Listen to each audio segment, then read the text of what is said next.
Throughout history, humanity has nurtured a deep fascination with the existence of mythical creatures, many of which have been depicted as hostile or menacing beings. This tendency can be observed across various cultures and historical periods, reflecting both the fear and curiosity that societies have felt toward the unknown. In ancient times, when knowledge of natural phenomena was limited, stories of extraordinary beings provided alternative explanations for events that could not be understood through empirical observation. From monstrous figures dwelling in seas and forests, to demonic entities linked to cataclysms and disease, these narratives served both an explanatory and moralizing function within the communities that spread them. The rise of rational thought and the advancement of the scientific method have led to a better understanding of the natural world, pushing many of these ancient beliefs into the realm of folklore and mythology. However, the notion that unknown creatures might inhabit remote or inaccessible regions still lingers in certain circles. Cryptozoology, a field that explores the possible existence of animals unverified by conventional biology, has kept the debate alive regarding the legitimacy of such accounts. Even so, the scientific community remains skeptical of these claims, as no conclusive evidence has been found to support the existence of most of these beings. The lack of verifiable physical proof, along with the absence of fossil records indicating their evolution, suggests that many of these creatures are more likely cultural constructs than real biological entities. From an anthropological perspective, the persistence of these beliefs can be explained by several factors. First, stories about hostile creatures have historically served as a means of conveying social norms and warnings about environmental dangers. Second, the spread of such tales contributes to the formation of collective identities, reinforcing a sense of belonging through shared narratives.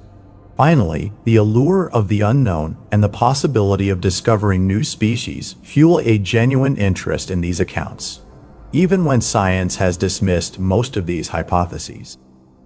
During the 1990s, Spain's national broadcaster, Radio Televisión Española, aired a program featuring a series of micro-documentaries on various aspects of the country's history.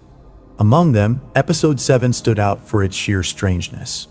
What initially seemed to be a historical account of the Spanish Inquisition took an unexpected turn, evolving into a compelling investigation into the possible existence of a cryptid that may have survived into the present day.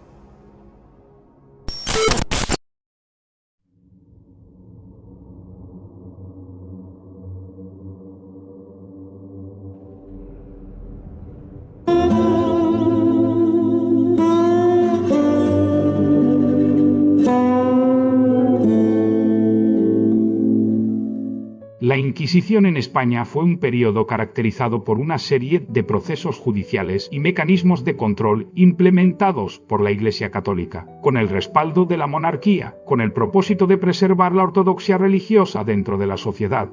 Su accionar se sustentaba en la convicción de que el pecado y el mal estaban omnipresentes, amenazando constantemente el tejido social y la estabilidad del reino.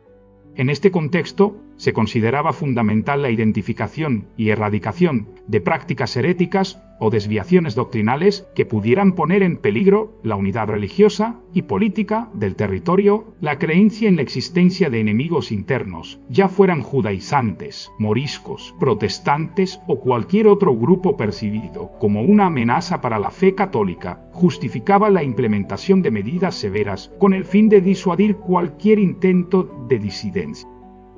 Aunque la severidad de los métodos inquisitoriales suele abordarse desde una perspectiva centrada en su carácter represivo, es relevante considerar que estos procedimientos también cumplían una función pedagógica dentro del marco ideológico de la época. A través de los autos de fe, las confesiones forzadas y las penas ejemplares, la Inquisición buscaba transmitir un mensaje claro a la población sobre las consecuencias de apartarse de la doctrina oficial. Este sistema de advertencias y correcciones tenía como objetivo no solo castigar a los transgresores, sino también reforzar el temor al castigo divino y la obediencia a la autoridad eclesiástica y secular. En este sentido, más allá de la violencia ejercida, la Inquisición operaba como un instrumento de control social, moldeando las creencias y comportamientos de la población a través del miedo y la reafirmación constante de los valores doctrinales. Si bien el papel de la Inquisición en la historia de España ha sido ampliamente analizado desde una perspectiva religiosa y política, menos frecuente es la consideración de su función como mecanismo de seguridad para diversas comunidades. Bajo el papado de Alejandro VI, la Inquisición española alcanzó su punto más brutal y represivo. Desde una perspectiva contemporánea, es innegable que muchas de las vidas arrebatadas en ese periodo lo fueron de manera injusta, motivadas más por el fervor religioso y el control político que por razones legítimas de justicia. No obstante, detrás de esa represión sistemática se ocultaba una cacería que, según ciertos registros históricos, podría haber tenido un fundamento real y necesario. Este episodio, del que apenas se conservan documentos, tuvo lugar en las regiones más remotas y empobrecidas de España, donde el control de la Iglesia y la corona era tenue, y las supersticiones estaban profundamente arraigadas. La escasez de fuentes documentales se debe en gran parte a la limitada alfabetización en aquellas zonas y a la destrucción de archivos en sucesos posteriores como el Gran Incendio de Barcelona de 1712, que consumió incontables registros históricos. Sin embargo, algunos documentos rescatados de esa catástrofe hacen referencia a una amenaza que habría sido introducida en la península ibérica durante el periodo de dominación árabe. Se trataba de unas criaturas denominadas carelos, cuyo origen se situaba en los desiertos de Arabia. De acuerdo con los relatos de la época, estos seres habían sido domesticados en su entorno original, pero al ser trasladados a España, comenzaron a proliferar sin control. Su adaptación al nuevo medio habría resultado problemática, pues el clima y la geografía ibérica afectaron su evolución, llevándolos a una regresión comportamental. Según las crónicas, habrían abandonado gradualmente la convivencia con los humanos y se refugiaron en los bosques más profundos, en busca de cavidades y lugares oscuros similares a aquellos donde habitaban antes de su domesticación. El período de la Inquisición coincidió con el punto álgido de los ataques atribuidos a estos seres en las aldeas más aisladas.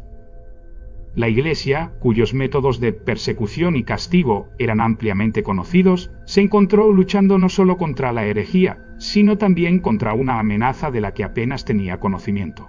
La escasa información que circulaba sobre los carelos estaba envuelta en mitos y exageraciones, lo que llevó a que se les atribuyeran características sobrenaturales y una relación directa con el pecado.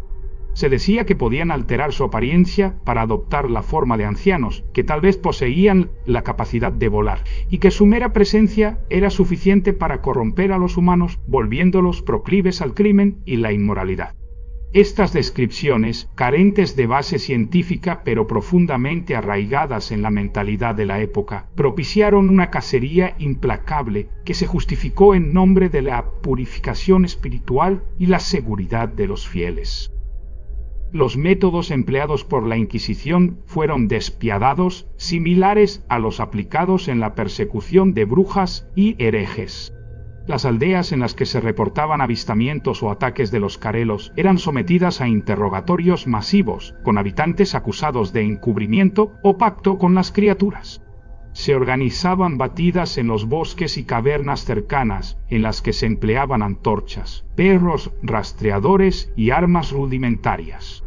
Los relatos de la época indican que, tras años de persecución, la plaga de estas bestias fue aparentemente erradicada.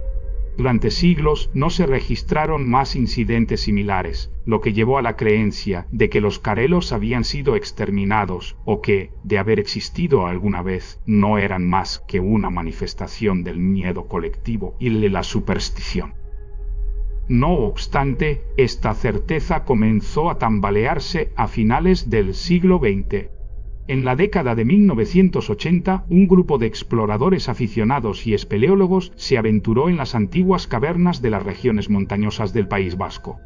Lo que hallaron en su interior despertó inquietud entre los investigadores. Se reportaron restos óseos de origen indeterminado, marcas en las paredes que sugerían actividad de seres inteligentes y, en algunos casos, huellas que no parecían pertenecer a ninguna especie conocida. Si bien no se han emitido conclusiones definitivas sobre estos hallazgos, los paralelismos con los relatos inquisitoriales han generado un renovado interés en la historia de los carelos y la posibilidad de que su desaparición no haya sido tan absoluta como se creyó durante siglos.